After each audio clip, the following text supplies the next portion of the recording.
Wawira Injiru. She grew up in Kenya, where her parents, who worked in healthcare and were leaders at their church, taught her that if you have something, you share it. That early lesson in service shaped her purpose in life. While studying nutrition in Australia, she realized she had to help the many children back home who were going to school hungry. So she hosted a small fundraiser cooking for 80 people and used the money she raised to feed 25 kids.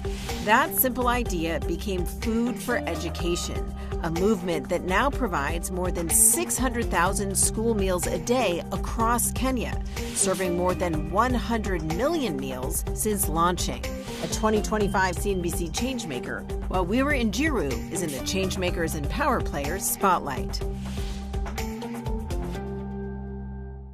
Wawira, thank you so much for joining us here today to talk about your journey and this incredible organization that you founded and built, Food for Education. Tell us about how you came up with this idea to build Food for Education years ago now. Thanks. Thank you for having me. What a pleasure and an honor to be here. I think, when we talk about school lunches and school meals, we're here in the U.S. And the U.S. has a long history of school meals. I think it started in the 1940s. And today, hundreds, maybe millions of kids receive meals every single day. In Africa, unfortunately, that's not the case. So I was studying a degree in nutrition and knowing the impact of school meals and of nutrition, but knowing that, most of the kids that I grew up in did not access school meals. And that left a big gap in their lives. And today, after studying about it, 19% of kids only receive meals in Africa, across the continent. And I grew up in a small town outside Nairobi in Kenya, and I wanted to do something about it. So because I'm a nutritionist and I'm a food scientist, really passionate about food and know that school meals are so powerful, but wanted to do something to make sure that kids in school get the meals that they need to be able to grow. So school lunch is considered very standard here in the U.S. Were very unusual at the time when you first came up with this idea in Kenya. But what inspired you in the first place? Tell us a little bit about your background, how your parents raised you, because that must have inspired you.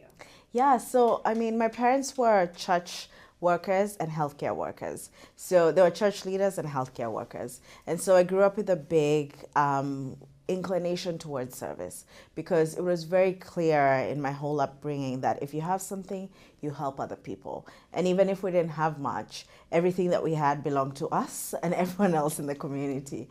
And so, when someone was sick, they came to our house. If a marriage was on the rocks, they came to our house.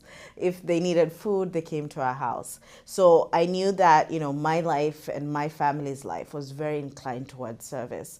I like to tell a story about a time when my dad sold our TV, our only TV that he saved up so much money for, to help someone who needed money for healthcare. And I remember being a kid and not understanding that, like just being really, really pissed at him that he did that. And those are just some of the examples of how I grew up. And so, inspired by my community, inspired by my parents, I thought, what can I do to give back to the community that had given to me so much? And that was accompanied with the need that I'd grown up seeing, and also the education that I was getting in nutrition. And that's how I started a school feeding program. You were studying nutrition, and then you had this moment where you decided to do a fundraiser. Mm-hmm. What was that moment that made you decide, instead of just being a student, that you had to take action? I was a student. So I was a student in Australia, and I was an international student. So I was working to pay my school fees because my parents took out a loan to pay my first semester. And then I had to take care of myself. And Australia has a work permit. So as an international student, I could work. And the whole time I was there, the first year, I was just thinking that, okay, I have to work 3 to 4 jobs, but I also have to figure out, how do I give back? How do I help people? Because in Australia, I was meeting all these people who had money, who had resources, that I was like, if you gave me $20, do you know how much it would matter back home? If I got $1,000, do you know how much it would matter back home? And so did a small fundraiser. I cooked all the food. It was for about 80 people. And it was not good food, It was burnt rice. It was, because cooking for 80 people is a lot. And I was I was 20. And so I wanted to do something, but I didn't know how to cook. So I did this fundraiser, raised the money. People gave me $20 each, raised $1,250, and started feeding 25 kids in my community. And that was the start of Food for Education. And so that was 14 years ago. And your organization has grown and evolved so much. Now it's super high tech. What enabled you to have the vision and also the confidence in yourself as a 20-year-old college student to think, okay, it's not just one fundraiser. This is something I'm going to dedicate my life to, and I'm going to be able to scale it? So I think, as a 20-year-old, I didn't think this is what I'm going to do for the rest of my life. I've taken it a day at a time. And even creating, for example, the technology solutions that we use right now have been a day at a time. My background is in nutrition and food science, not in technology. But right now we use technology in how we deliver our meals to make it more efficient. But that was created when we saw the need. When we saw, for example, we developed a payment solution. So around 2016, we introduced parents' contributions, mostly because I couldn't afford to pay for all the meals that we were providing, and I couldn't scale. I hadn't yet figured out fundraising. And so I asked the parents, what can you give? Can you contribute anything? And they said, actually, we can, but we can't contribute the full cost of the meal, but we can give you a little bit. So I said, okay, I'll collect that. And we started collecting cash. It was coins in Kenya. And the program continued to grow. We got to about 3,000 kids, and it was too much money, too much little coins that we were collecting. And so developed a payment solution for parents to be able to top up with mobile money that is used across Kenya. And that topping up would be done seamlessly, very easily on their phones. And then the kids would wear this wristband that I'm wearing, and it's linked to the wallet that the parent is topping up. And when they come to school, they just tap and get their lunch. It's called Tap to Eat. But as I said, like as a 20-year-old, you're not thinking, I'm going to do this in 5 years, I'm going to do this in 6 years. You're just developing and innovating. And I think most entrepreneurs, most social entrepreneurs, most people will not find that hard, that if the problem comes, I'll try find a solution. Versus if you think, I'm going to try and make a solution to a problem you haven't even encountered, it can be very daunting. And so it was really one step at a time. But you mentioned the wristband. You also mentioned the parents. What's fascinating to me about the way you've approached your organization is that it's not just about getting donors and supplying food. You're not just putting a Band-Aid on the problem. You're really creating a systematic shift and creating this new ecosystem that's more self-sustaining.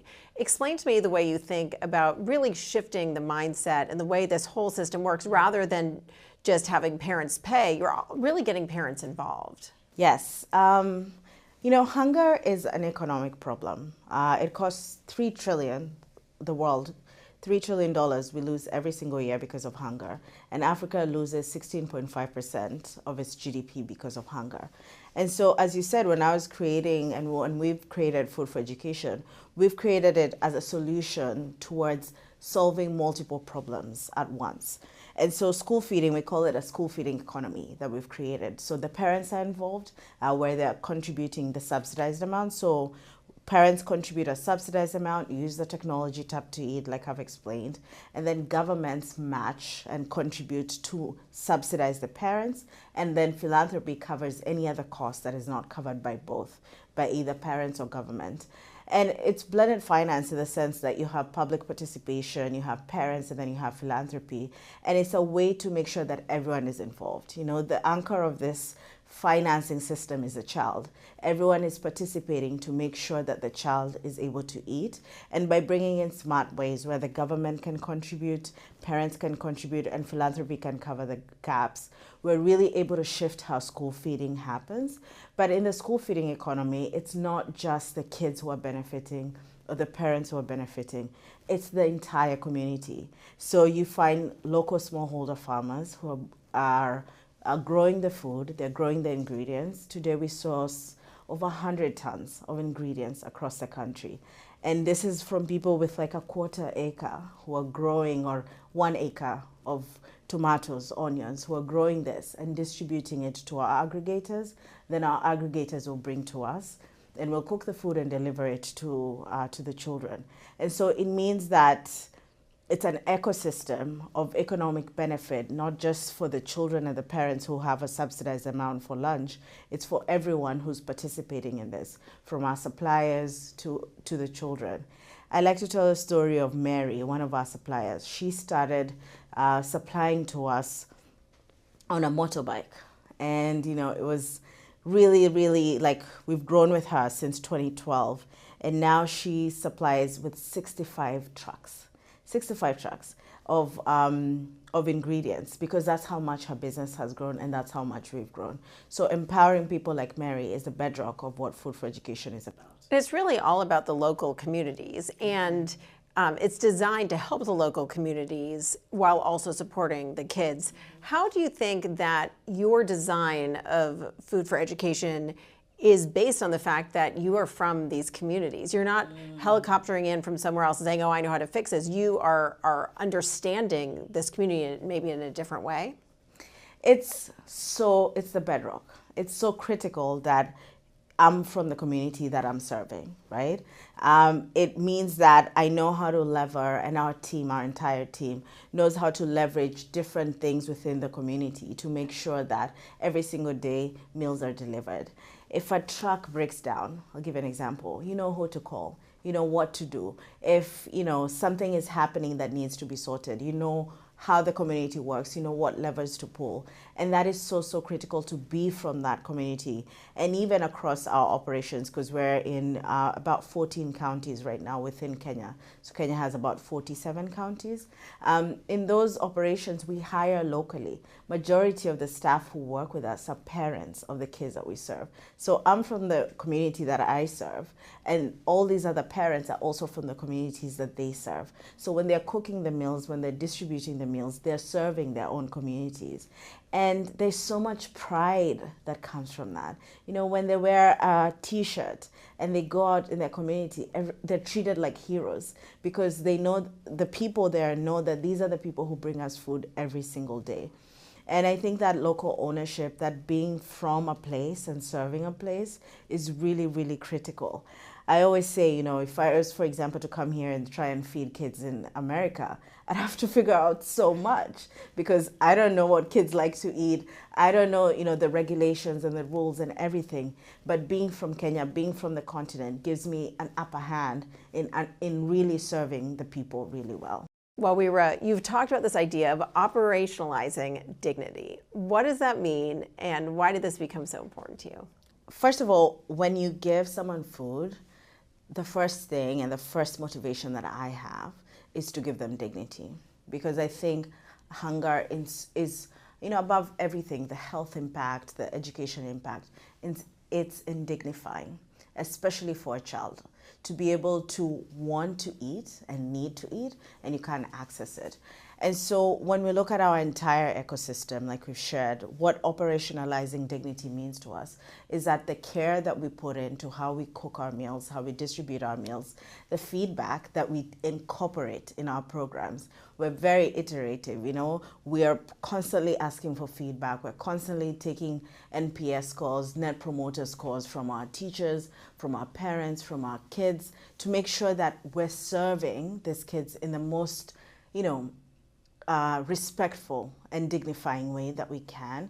And through our central kitchens, through even how we build our central kitchens, it's to make sure that people have pride in where their food comes from, and they see that a lot of care and a lot of thought has gone into how the food is prepared for them. And so part of this is the wristband also. So when kids are walking through to pick up their food, they have a way to effectively swipe without paying, but to show that they have the ability to get the Food for Education program.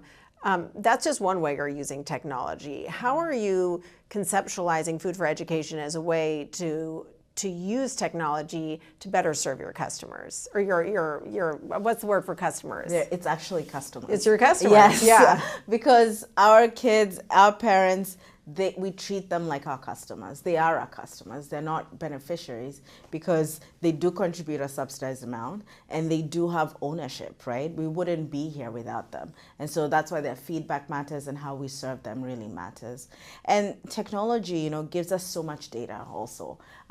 In all our kitchens, we have close to zero waste because of how we use technology to predict how many meals. So by tapping, we're able to know that a kid is in school today, and by looking at, you know, what are the trends, we're able to know, are they likely to come to school tomorrow? So predictive analytics as well really helps us make sure that we're not cooking too much, we're not cooking too little, we're cooking precisely what we're supposed to be cooking.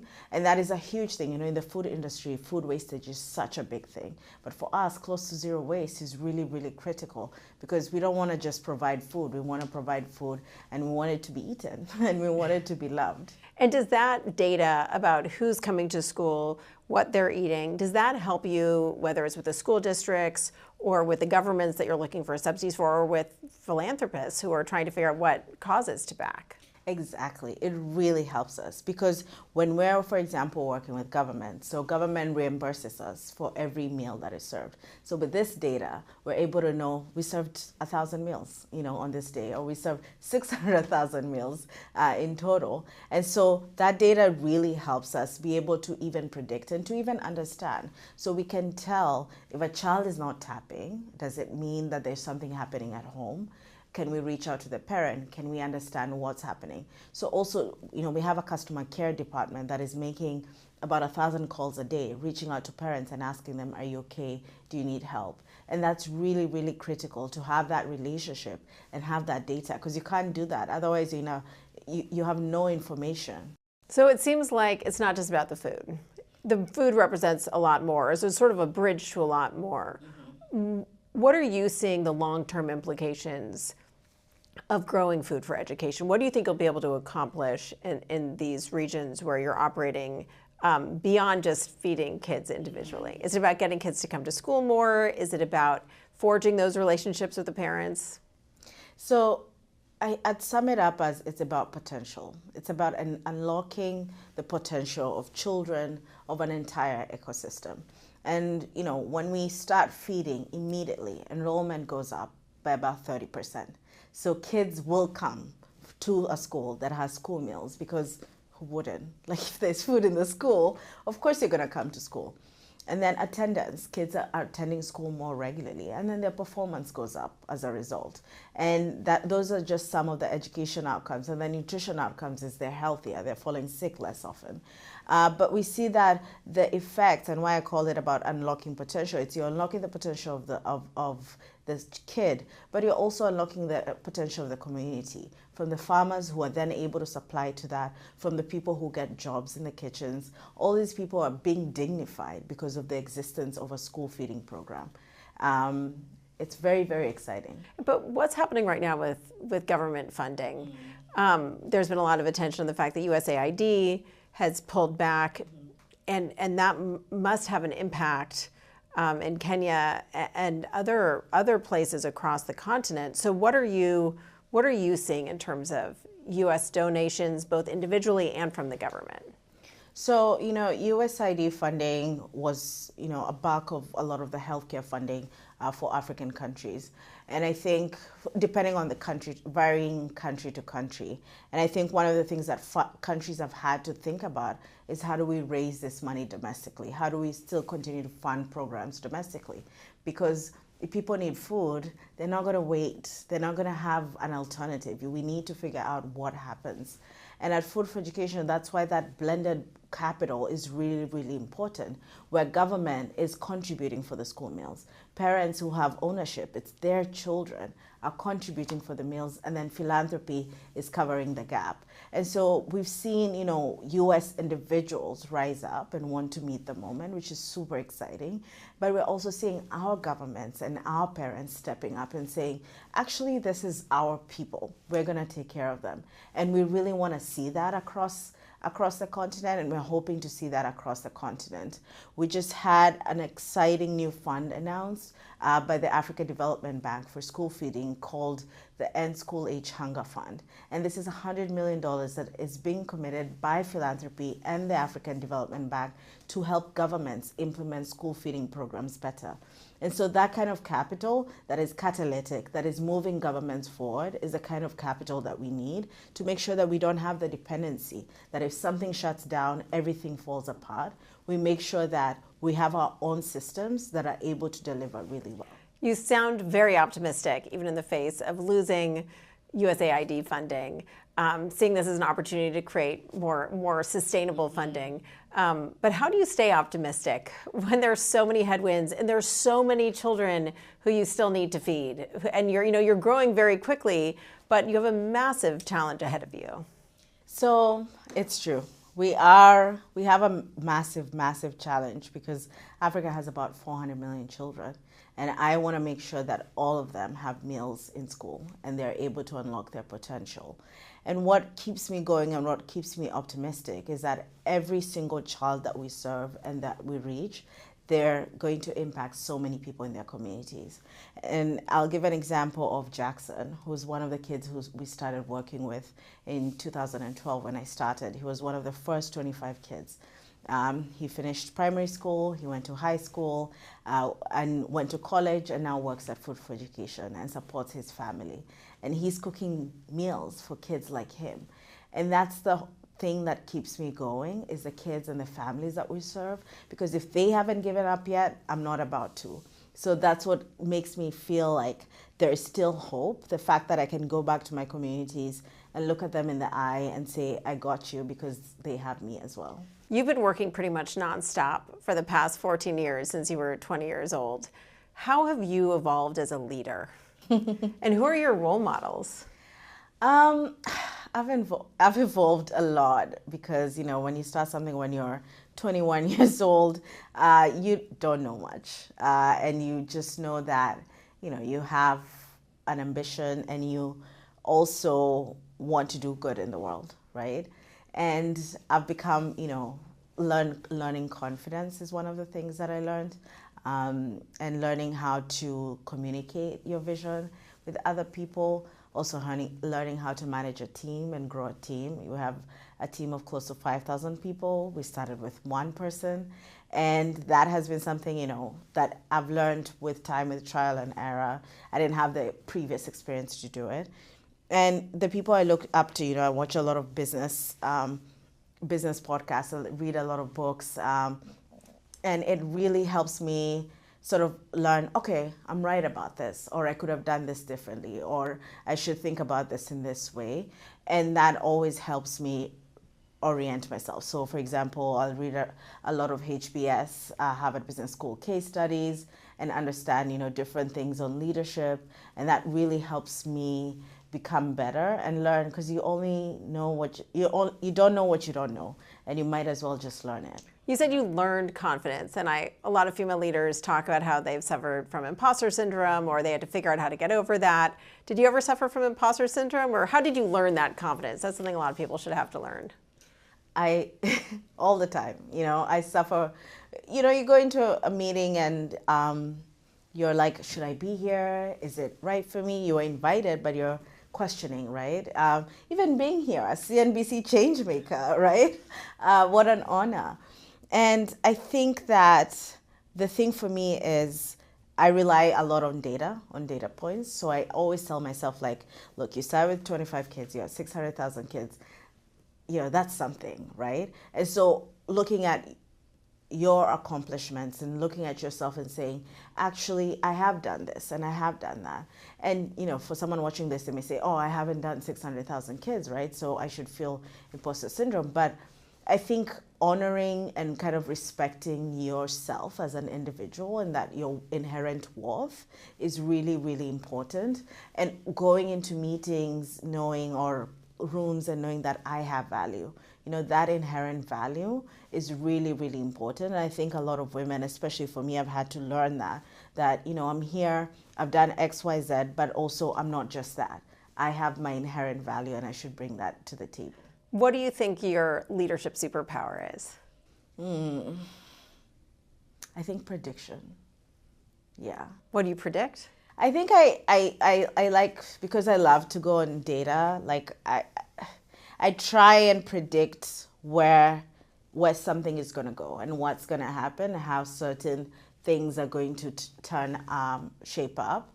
And that so far, and maybe it's my gut in that, so far that has led me to places that I felt have been good. So kind of like using data and using my gut to predict. I heard you recently went on your first vacation in like forever, and you were off for a couple of weeks. What made you decide you were allowed to take a vacation finally? And what did you learn from that time away after not having taken a vacation for over a decade? Yeah, I mean, it was 3 weeks, so the longest I've ever taken. Before I used to do very short times out.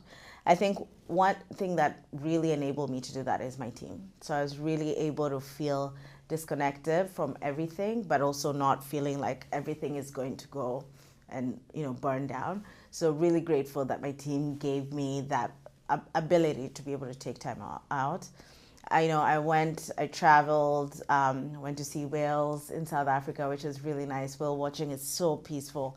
And I really enjoyed it. And one thing I learned is that, take time out.